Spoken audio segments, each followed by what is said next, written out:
आज के सत्संग में परम पूज्य स्वामी राम सुखदास जी महाराज कहते हैं,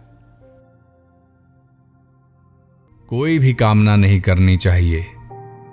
दुख मिट जाए यह कामना करेंगे तो सुख का भोग होगा।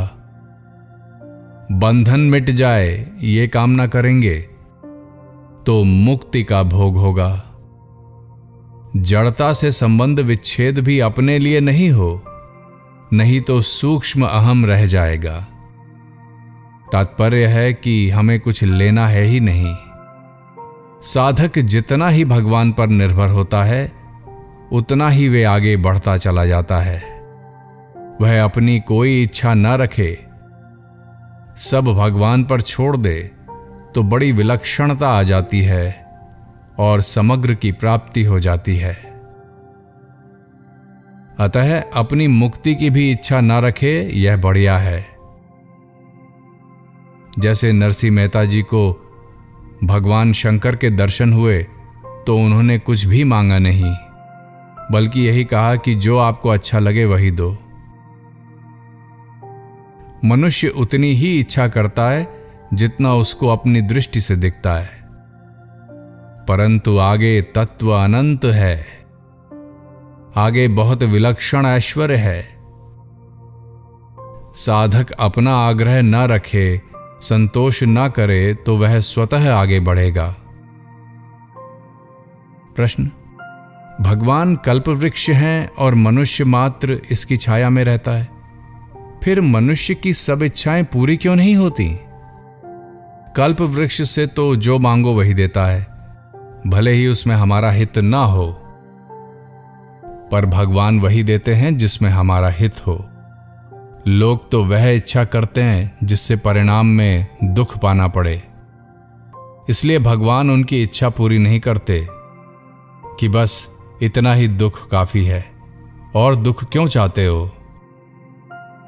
कल्पवृक्ष और देवता तो दुकानदार के समान हैं, पर भगवान पिता के समान हैं।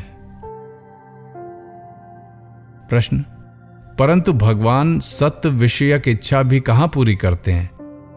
साधक उनको चाहते हैं तो क्या वे सबको मिल जाते हैं? सत्य विषयक इच्छा इसलिए पूरी नहीं होती कि साथ में असत की इच्छा भी मिली हुई रहती है। प्रश्न: एक पुस्तक में आया है कि मनुष्य जो भी कामना करता है उसकी पूर्ति होना आवश्यक है। क्या ये ठीक है? ऐसा होना असंभव है। कामनाएं अनंत हैं, अतः सभी कामनाएं कभी पूरी नहीं होंगी और मुक्ति भी नहीं होगी। जिस कामना को लेकर जप तप आदि किया जाए उसी कामना की पूर्ति होती है। जैसे ध्रुव जी ने राज्य प्राप्ति की कामना को लेकर तपस्या की तो वह कामना पीछे न रहने पर भी भगवान ने पूरी की।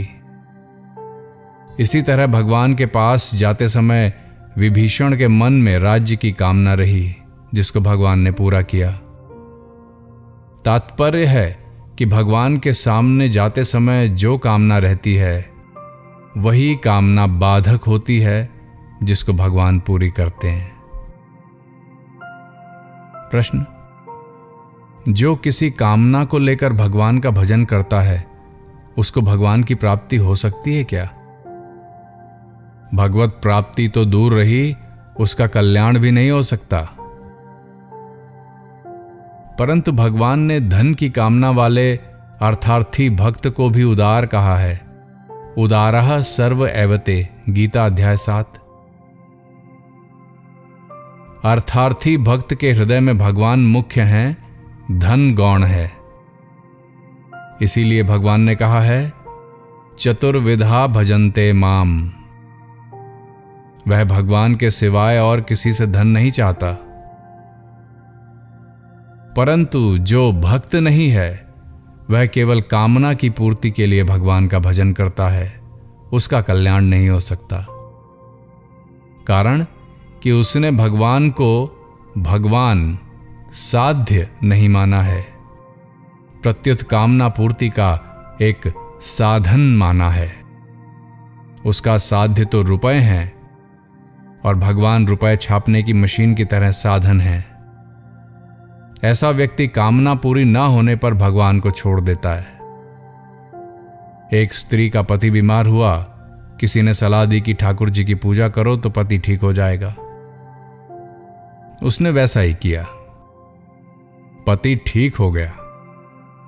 दोबारा फिर पति बीमार हुआ तो उस स्त्री ने फिर ठाकुर जी की पूजा की, पति मर गया। उसने ठाकुर जी को उठाकर बाहर पटक दिया। इस प्रकार भगवान की पूजा करने वाले का कल्याण नहीं होता। प्रश्न, भगवान हमारे हैं और हमारे लिए हैं, फिर उनसे कुछ मांगने में क्या दोष है? प्रभु मेरे हैं और मेरे लिए हैं, ऐसा कहने का तात्पर्य यह नहीं है कि हमें प्रभु से कुछ लेना है। वे मेरे लिए हैं, इसलिए अपने को उन्हें देना है, उनके समर्पित होना है। कुछ चाहने से हम उनसे अलग हो जाएंगे और अपने को देने से उनसे अभिन्न हो जाएंगे। उनसे जिस वस्तु को मांगेंगे उस वस्तु का महत्व हो जाएगा। जो वस्तु अपनी और अपने लिए नहीं है, उसकी कामना करने का हमें अधिकार ही नहीं है। प्रश्न, चुप साधन सुगमतापूर्वक कैसे होता है? परम श्रद्धेय स्वामी राम सुखदास जी कहते हैं, मुझको बैठना है, चुप साधन करना है। ऐसा संकल्प रहने से चुप साधन बढ़िया नहीं होता, क्योंकि वृत्ति में गर्भ रहता है। मुझको कुछ नहीं करना है, यह भी करना ही है। चुप साधन बढ़िया तब होता है जब कुछ करने की रुचि ना रहे। जो देखना था देख लिया, सुनना था सुन लिया, बोलना था बोल लिया। इस प्रकार कुछ भी देखने, सुनने, बोलने आदि की रुचि ना रहे। रुचि रहने से चुप साधन बढ़िया नहीं होता। प्रश्न, कुछ करने की रुचि ना रहे तो सिद्धि हो गई, फिर साधन कैसे होगा? सिद्धि होने पर रुचि नहीं रहती, इतनी ही बात नहीं है, बल्कि असत की सत्ता ही उठ जाती है। ना करने की रुचि रहती है, ना नहीं करने की रुचि रहती है। नैव तस्य कृतेनार्थो ना कृतेनेह कश्चन, गीता अध्याय 3। अतः रुचि ना रहने से ही सिद्धि नहीं होती, प्रत्युत असत की सत्ता ना रहने से सिद्धि होती है। सर्वथा रुचि ना मिटने पर भी चुप साधन हो सकता है। प्रश्न, चुप साधन में बाधक क्या है? पदार्थ और क्रिया का आकर्षण, अर्थात पदार्थ की आसक्ति और करने का वेग चुप साधन में बाधक है। चुप साधन और समाधि में क्या अंतर है? चुप साधन समाधि से श्रेष्ठ है, क्योंकि इससे समाधि की अपेक्षा शीघ्र तत्व प्राप्ति होती है। चुप साधन स्वतः है, कृति साध्य नहीं है, पर समाधि कृति साध्य है। चुप होने में सब एक हो जाते हैं, पर समाधि में सब एक नहीं होते। समाधि में समय पाकर अपने आप व्युत्थान होता है, पर चुप साधन में व्युत्थान नहीं होता। चुप साधन में वृत्ति से संबंध विच्छेद है, पर समाधि में वृत्ति की सहायता है। प्रश्न, चुप साधन में चिंतन की उपेक्षा कौन करता है? उपेक्षा स्वयं करता है जो करता है, अर्थात जिसमें कर्तृत्व है। सिद्ध होने पर वह स्वभाव बन जाता है, उसका कर्तृत्व नहीं रहता। प्रश्न, उपेक्षा अथवा साक्षी का भाव रहेगा तो बुद्धि में ही। भाव तो बुद्धि में रहेगा, पर उसका परिणाम स्वयं स्वरूप में होगा। जैसे युद्ध तो सेना करती है, पर विजय राजा की होती है। उपेक्षा से, उदासीनता से स्वयं का जड़ता से संबंध विच्छेद हो जाता है। प्रश्न: जागृत सुषुप्ति के क्या लक्षण हैं? जब न तो स्थूल शरीर की क्रिया हो, न सूक्ष्म शरीर का चिंतन हो और न कारण शरीर की निद्रा तथा बेहोशी हो, तब जागृत सुषुप्ति होती है।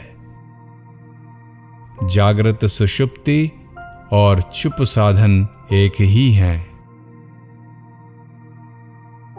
समाधि में तो लय, विक्षेप, कषाय और रस स्वाद ये 4 दोष यानी विघ्न रहते हैं, पर जागृत सुषुप्ति में ये दोष नहीं रहते।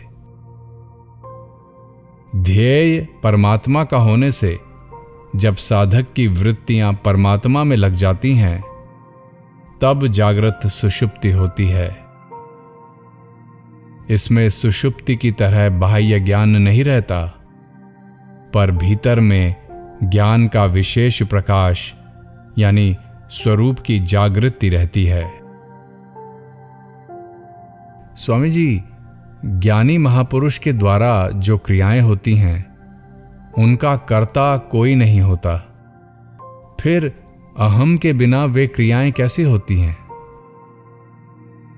जीवन मुक्त की क्रियाएं अभिमान शून्य अहम से होती हैं, जिसको अहम वृत्ति यानी वृत्ति स्वरूप समष्टि अहंकार भी कहते हैं। जब उसका कहलाने वाला शरीर नहीं रहता, तब यह अभिमान शून्य अहम परमात्म तत्व में विलीन हो जाता है। जब तक प्रारब्ध का वेग रहता है, तब तक जीवन मुक्त के द्वारा अपने तथा दूसरे के प्रारब्ध के अनुसार क्रिया होती है, परंतु वह क्रिया बिना कर्ता के होती है। जैसे रेलगाड़ी चल रही हो और ड्राइवर उसमें से बाहर कूद जाए, तो बिना ड्राइवर के भी वह गाड़ी चलती रहती है।